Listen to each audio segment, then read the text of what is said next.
Cécile Gerleton, bonjour. Vous Bonjour. êtes doctorante en psychologie du travail au sein du LabRH. Est-ce que vous pouvez dans un premier temps nous expliquer ce que c'est le LabRH et ce que sont ses objectifs? Bien sûr.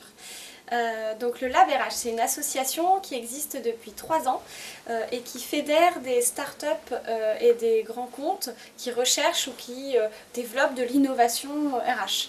Donc on a d'un côté des jeunes entreprises qui proposent des innovations en formation, en droit du travail, en qualité de vie au travail, etc.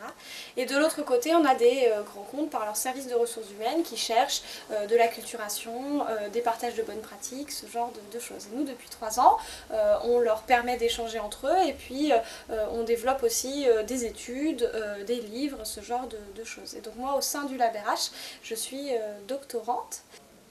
Merci. Et alors, quand on parle de compétences comportementales, soft skills, savoir-être, c'est des notions un peu floues, on ne sait pas trop ce qu'on met dedans. Est-ce que vous pouvez nous clarifier ce qu'on entend par tous ces termes?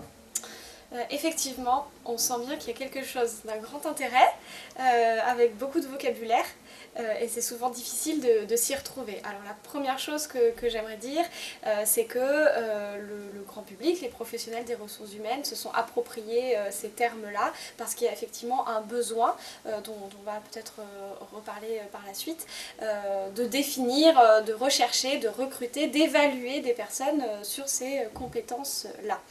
Et puis la recherche, la science, la psychologie en général, mais aussi la psychologie du travail, la psychologie cognitive, elles ont besoin de définir très précisément ces concepts. Alors la seconde chose que j'aimerais dire, c'est que en général quand on creuse, en tout cas moi quand j'ai commencé à travailler sur ma thèse, je me suis rendu compte que c'était pas nouveau.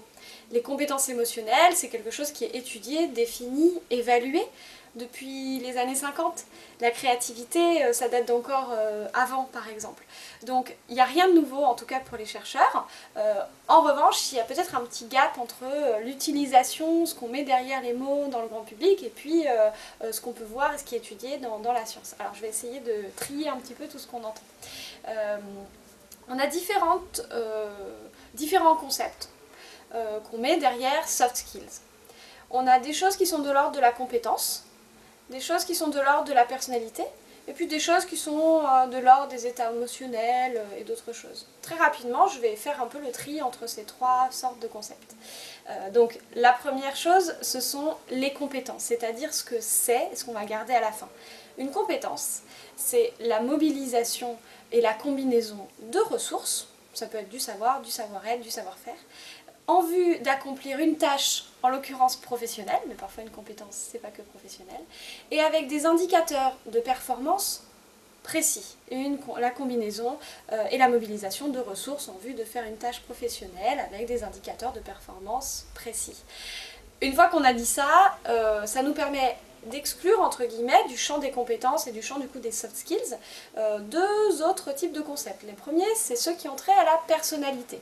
Par exemple, ceux qui sont mesurés avec le MBTI, avec le Big Five, et notamment l'extraversion qui a la cote en ce moment, l'ouverture d'esprit, le fait d'être consciencieux, consciencieuse, etc. Ça existe, c'est très bien, c'est un concept fort utilisé avec des corrélations avec d'autres choses. En revanche, ce n'est pas une compétence. C'est très sous-jacent. Et donc ce n'est pas là-dessus qu'on peut évaluer la performance d'un collaborateur ou là-dessus qu'on peut recruter quelqu'un par exemple. J'ai l'habitude de dire en poussant un petit peu, en faisant un petit raccourci, que la personnalité c'est de l'ordre de la diversité, qu'on a tous une personnalité différente et que c'est pas parce qu'on est timide qu'on serait pas une bonne commerciale par exemple, et c'est pas parce qu'on est extraverti qu'on ferait pas une bonne comptable par exemple, et c'est ce que montre la recherche. Donc là déjà on a fait le tri entre les compétences et la personnalité. Et puis ensuite de l'autre, un petit peu à l'autre bout du spectre, on a des choses comme le bien-être, la motivation, l'engagement, etc., qui nous tiennent aussi beaucoup à cœur et qui sont très importants dans le domaine du travail. Ces concepts-là, finalement, ils sont indirectement liés à la performance, mais ce sont des états émotionnels, ce ne sont pas des compétences. C'est un état émotionnel à un instant T, et puis c'est le rapport que je vais avoir à mon travail, en fait. Donc c'est vraiment dans la relation entre moi et mon travail, entre moi et mon activité, entre moi et le sens que je trouve à mon travail, mais ce n'est pas une compétence. Et donc du coup, c'est pareil, on peut très bien ne pas être motivé au départ et puis le devenir, on peut très bien être motivé et perdre une forme de motivation, et tout ça, ça peut s'entretenir, ça peut se travailler, mais ce n'est pas du tout le même concept et la même chose que les compétences. Donc déjà on a fait le tri, avec beaucoup de choses qu'on peut entendre, normalement c'est déjà plus clair. Et puis ce que je voudrais rajouter, c'est que quand je lis la liste et quand j'écoute ce que les professionnels de ressources humaines et même les candidats, ce que ça leur évoque, les soft skills, très souvent, ça se rapproche de la relation, de l'interpersonnel, du contrôle de soi, du contrôle de ses émotions, de la créativité, du fait d'oser, de sortir de sa zone de confort, etc. Et finalement, les compétences émotionnelles et relationnelles et la créativité, en gros, si on comprend ce que sont ces deux types de compétences, ça couvre la plupart de ce qu'on entend par soft skills. Les compétences émotionnelles, très rapidement, c'est le fait d'exprimer, d'identifier, de sentir et de traverser, de gérer, voire de partager ses émotions avec autrui. Et puis c'est aussi le fait de faire la même chose avec les personnes qui nous entourent, donc de savoir reconnaître chez l'autre des émotions, de savoir nommer l'émotion qu'on va reconnaître chez l'autre, et puis de l'aider, de soutenir la personne à gérer, à traverser cette émotion-là. Et les compétences émotionnelles, c'est sous-jacent aux compétences relationnelles, qui elles incluent, peut-être vous pouvez penser à la négociation, à la communication, à tout ce genre de choses qui sont vraiment fondamentales dans les relations humaines, au travail mais aussi en dehors du travail. Et puis la créativité, c'est le fait de trouver des idées nouvelles, etc. Et ça, souvent aussi, on entend créativité quand on pense aux soft skills. Donc au final, les compétences, c'est bien quelque chose dont on peut définir le périmètre, et ce qu'on entend par soft skills en général, ça se rapproche des compétences émotionnelles, des compétences relationnelles et puis de la créativité. Merci. Alors, on sait que depuis une trentaine d'années, les entreprises, les chercheurs s'intéressent particulièrement à ces sujets, mais on ressent aussi un intérêt tout particulier, un engouement plus récent. Est-ce que vous pouvez nous donner des pistes d'explication là-dessus ? Oui, c'est sûr qu'en recherche, ça nous intéresse depuis longtemps, et pour autant, le sujet n'a jamais autant eu la cote dans le grand public que ces dernières années. Alors, il y a les arguments classiques, la tertiarisation de l'économie, l'intelligence artificielle, la rapidité de la formation, l'importance donnée à la relation client, au sens du service, etc., qui font que ces types de compétences, elles ont pris de l'importance, elles sont plus recherchées par les entreprises, les recruteurs, les recruteuses, etc. Le point de vue que j'ai développé en travaillant sur ma thèse, et puis de par ma formation de psychologue, c'est que ces types de compétences, en fait, comme je dis souvent, on les acquiert et on les développe avant de savoir tailler un silex ou maîtriser un tableau Excel.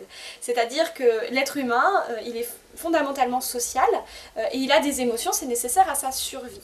Donc, ce que j'ai l'habitude de dire en raccourci, c'est pas tant qu'elles ont pris de l'importance aujourd'hui, c'est surtout qu'elles ont été négligées auparavant. Et je vais vous donner un exemple assez concret là-dessus.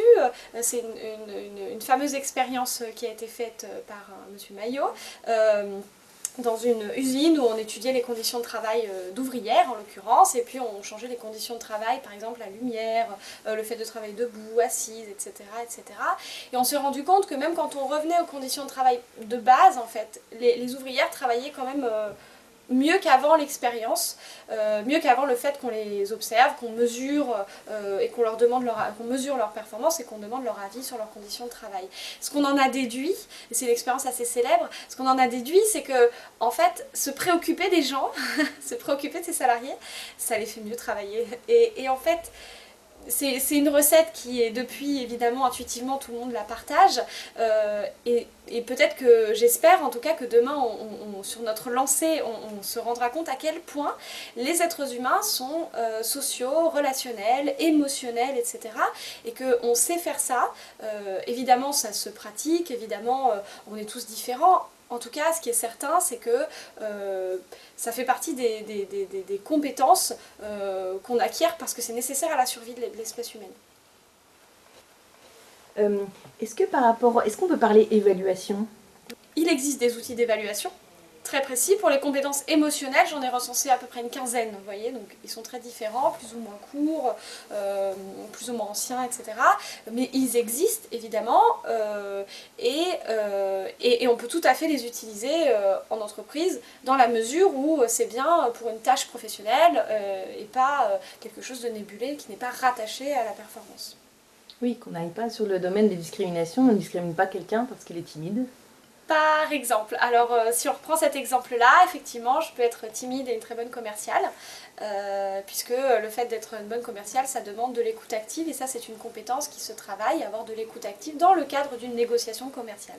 Là j'ai cité une compétence contextualisée, très cadrée, etc. Et je peux très bien être timide et développer et être bonne et être performante en écoute active dans le cadre d'une négociation commerciale. Si je suis recrutée sur la base de mon degré d'extraversion, de timidité, bah, d'une part, le recruteur ou la recruteuse se prive de la compétence potentiellement que je pourrais acquérir, de mon potentiel en fait. Et d'autre part, finalement, c'est un préjugé en fait, c'est un stéréotype. La personne comptable, elle serait timide, et puis la personne commerciale, elle serait extravertie. Finalement, la science montre pas du tout ça, et effectivement, petite alerte, quand on évalue sur la personnalité, on se prive des compétences, et il y a un risque, effectivement, de ne pas tenir compte de la diversité. La personnalité, ça appartient à la diversité, donc on peut être vigilant sur les discriminations à ce sujet.